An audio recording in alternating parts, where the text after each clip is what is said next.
Hi, friends. Welcome to the Bunkhouse.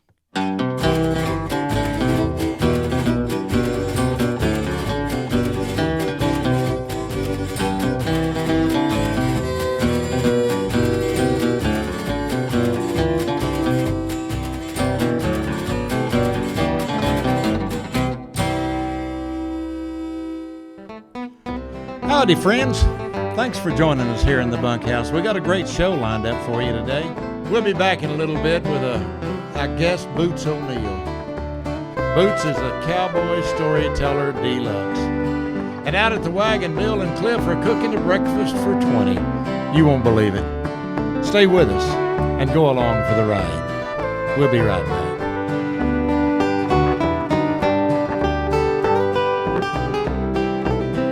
In the Bunkhouse is brought to you by the good folks at Cowboys and Indians magazine, the premier magazine of the West. Pay them a visit at www.cowboysindians.com.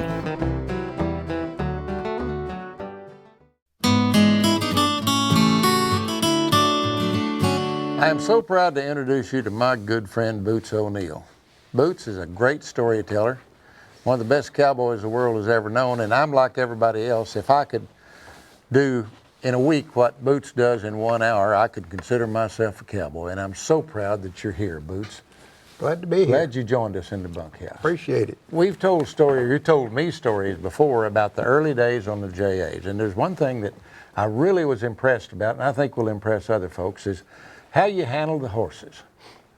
Of course, we broke the horses at a 4-year-old at that time, and they weren't raised around a barn. They'd been running out all their lives, and we'd gather them out of the Paladure Canyon. They'd run in the canyon, and we'd have the 3s and 4s in the canyon. We'd gather them to what they called chuck box corrals out on the edge of the canyon and cut the 3-year-olds out and turn them back in the canyon and then drive the 4-year-olds. And that's hard to handle. You had to have several men. It's wild, you know, and bring them to the bronc pens in, and we'd, of course, we didn't have any chutes like to put a horse in and put a halter on him and stuff, and we'd 4-foot a horse and tie him down and put the halters on him and then tie him to a big stout horse and drag him out there and tie him to a stake rock. And every morning we'd stake like 8 in one morning, and then we would leave them there all day and all night and go back the next morning and bring them in one at a time, and we'd saddle them and ride them right there. We didn't do too much of this groundwork like we do now, and incidentally, I think that it's better now. The horses are gentler, and they make good, solid, gentle horses. Them horses were really good horses and made lots of, you know, what we'd call cutting horses or roundup horses, but they never did get gentle like these horses do today, you know. Now, why didn't you bring them up before they were 4-year-olds? Well, and the first time they ever saw a person really was when they were brought up as babies, right? Right. They just run out in pastures with their mamas, and their mamas weren't halter broke or broke. And when we got ready to wean the colts, we'd throw them together and strip the coat off, and we'd brand the colts right there and pick the stud up. We'd leave him out the whole year with the mares, and then you'd bring them colts in, wean them, and then they'd just turn them out in a place there till there's 2-year-olds, and we'd gather them and bring them back, and they were hard to gather. They'd run, and it was you know, you'd enter in several races penning them things, and then we'd just 4-foot them, tie them down, and castrate them, and turn them out, and then a couple of days we'd drive them to the canyon after we castrated them and kick them off in the canyon there above Bull Run. And there's 65 sections in that area where they run, and they just run. We didn't feed them, winter them, or do anything, break ice or nothing for them. They stayed there till they was 4s, and then we'd bring them in, and they were wild as a deer. When they had one tied down and you're putting a hackamore on him on the ground, he'd try to bite you and everything when you got up close to him. And a lot of times when you just put your hand on one with his foot tied up, saddling him the next day, he'd just squeal, because, you know, he didn't know what you was going to do to him. Right. And we'd in saddling them, you'd bring one in off that stake rope and you'd daily him to a snubbing post. And he wouldn't let you. You couldn't just walk up to him and put a rope. Thank you, Badger. That's good. Thanks, Badge. You couldn't just walk up to him and put a rope around his neck and tie it like to tie his foot up. You know, he'd have jumped on you. And we'd plait a snap in the end of it, and about 4 or 5 feet down on this rope, we'd put a big iron ring, just a half granny knot. And then you'd get pretty proficient at the thing. You'd stand 8 or 10 feet from him and throw that over his neck, and when that snap come under there, you could whip that rope down and it'd lay over the rope. And you could reach out there and snap in that ring, and then you had a deal around his neck. And you could tie his foot up, and we'd saddle him, and me and my brother broke them things, break nearly 50 head. Well, now, how many times did you ride that horse before you took him to the Cowboys at the wagon? This is the part that's the hardest for people to believe, and I don't even tell it sometimes to a lot of people because they can't fathom it, because them are 4-year-olds. But we rode them, and our deal was to ride them 5 saddles, 2 in the corral and 3 outside, and we'd take that bunch to the wagon, 8. And then we'd stake 8 more the next morning and ride them. You'd ride one in the round corral in the morning, and the next morning out in the big corral. The next day we'd go outside on one apiece, and like me and my brother were breaking them, there wasn't another person around there, nobody over there. We rode horseback over there to the bronc pens and put in the day there and rode back that night. And we'd go out on a bronc apiece the next day and the next and the next, and the next morning we'd drive them 8 to the cow outfit and stake 8 more. How long did the wagon stay out in those days? Well, they went by the weather. You rode the horses on grass, and so if the early year and the grass got good enough to carry the horses in April, well, we'd pull the wagon out and start work, and then you'd work. And along in the latter part of October, 1st of November, the grass is turning brown, and you'd notice the horses that you're riding are getting weaker while they'd pull in. But they'd stay out, 5 or 6 months, and it was 7 days a week. That is a tough life, wasn't it? Yeah, and you stayed there. Nobody come and went. The JAs at that time didn't own a pickup. They didn't have one at headquarters. They had 12 or 13 camps in the headquarters and that wagon crew, and they didn't own a pickup anywhere. And I never seen a JA horse on wheels. You just rode them wherever you went. Well, Boots, thank you so much for coming by and spending time with us. It's always good to see you. It's been a pleasure, and I always enjoy Badger's coffee. Oh, don't tell him that. Thank you, Boots. Folks, be sure that you stop by your local newsstand and pick up the latest edition of Cowboys and Indians magazine, the premier Western magazine, bringing you the beauty, the grandeur, and the drama of the American West 8 times a year. We'll be right back.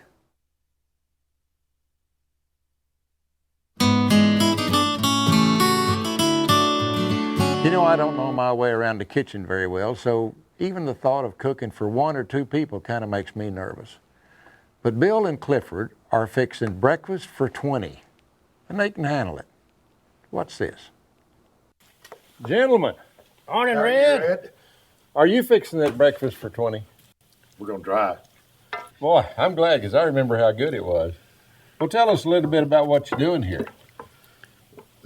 We originally started this at the Cowboy Hall of Fame to feed all the help up there. And that's where the name Breakfast for 20. Then we got to feed about 75, so we had to get some more skillets. But we start off with breakfast eggs. We lose some sausage and bacon around it, some tomatoes, and of course nowadays we've got to have a little jalapeno. Sure. So we chop some jalapenos. We'll warm some tortillas, and you just reach in and get what you want. We use a lot of cast iron utensils. And how did we get those? Where'd they come from? Well, the name of all of them, which as we know is Dutch ovens. Mm-hmm. And so it tells us that it had to originate from the Dutch. And what I've learned on it, that the Dutch were making them, in the late 1600s. And a Englishman by the name of Darby went over and studied the way they were casting them in the sand, which is still cast today, manufacturers do. And so he came back and perfected what they were doing and then patented it in, I believe, 1708. And he started making them for the colonists here in America. And that's where the Dutch ovens got scattered all over the countries. They called them vessels in, which was all different types, the skillets to anything with a lid on it. It's just a really good invention for working around the campfire. I don't know how you could do without it. I mean, unless you're just cooking over cold, you know. Yeah. Does that look like something cowboys would eat? That looks like something cowboys would eat. That really looks good. Pretty fancy. Isn't it amazing how many people those guys can feed out of that one big old skillet? They call it breakfast for 20. It looked like it'd feed 100 to me. You know, I was thinking that my Uncle Virgil used to say that never get up for breakfast. But if you have to, eat breakfast first. I don't think my Uncle Virgil was very smart.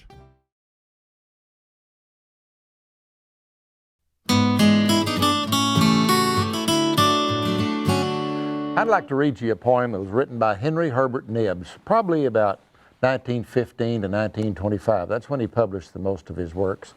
It's called Where the Ponies Come to Drink, one of my all-time favorites. Up in northern Arizona, there's a ranger trail that passes through a mesa like a fairy lake with pines upon its brink.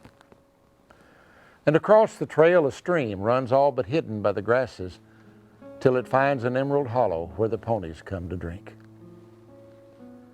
Out they fling across the mesa, wind-blown manes and forelocks dancing, blacks and sorrels, bays and pintos, wild as eagles, eyes agleam.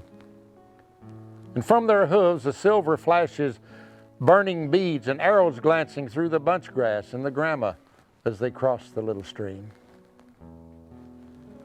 Down they swing as if pretending in their orderly disorder that they stop to hold a powwow, just a rally for the charge that will take them close to sunset, 20 miles across the border. Then the leader sniffs and drinks with 4 feet planted on the marge. One by one, each head is lowered till some yearling nips another. And the playful interruption starts an eddy in the band. Snorting, squealing, plunging, wheeling, round they circle in a smother of the muddy spray, nor pause until they find the firmer land. My old cow horse, he runs with them. Turned him loose for good last season. 18 years hard work his record, and he's earned his little rest. And he's taken it by playing and acting proud, and with good reason. Though he starched a little forward, he can fan it with the best.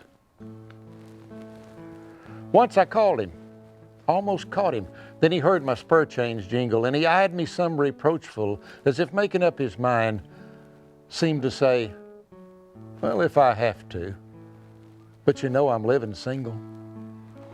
I laughed, and just a minute, he was pretty hard to find. Some folks wouldn't understand it, writing lines about a pony. For a cow horse is a cow horse, nothing else, most people think. But for 18 years, your partner, wise and faithful, such a crony, seems worth watching for a spell down where the ponies come to drink. Well, as my old daddy would say, we got this one saucered and blowed. Time for us to ride on out of here. We got lots of work to do. We appreciate you taking the ride with us, and we hope we taught you something about the cowboy you didn't know, or maybe brought back an old memory. We'd like to invite you to listen to us on Cowboy Corner on your local radio station, and be sure and stop by your local newsstand and pick up the latest edition of Cowboys and Indians magazine. Most of all, be right here in the bunkhouse with us.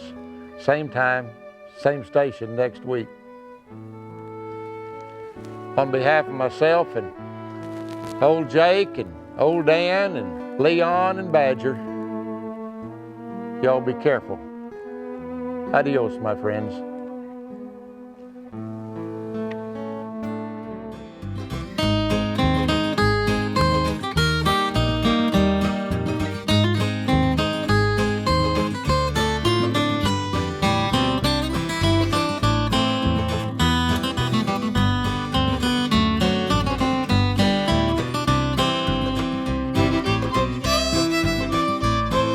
like to thank the folks at Schaefer for providing my wardrobe from the Red Steagall collection. When the bunkhouse gets a little too cozy, my guests stay at the Sheraton Houston West Hotel. Next time you're on the road, why not choose Sheraton Hotels and Resorts? This has been a Bunkhouse production.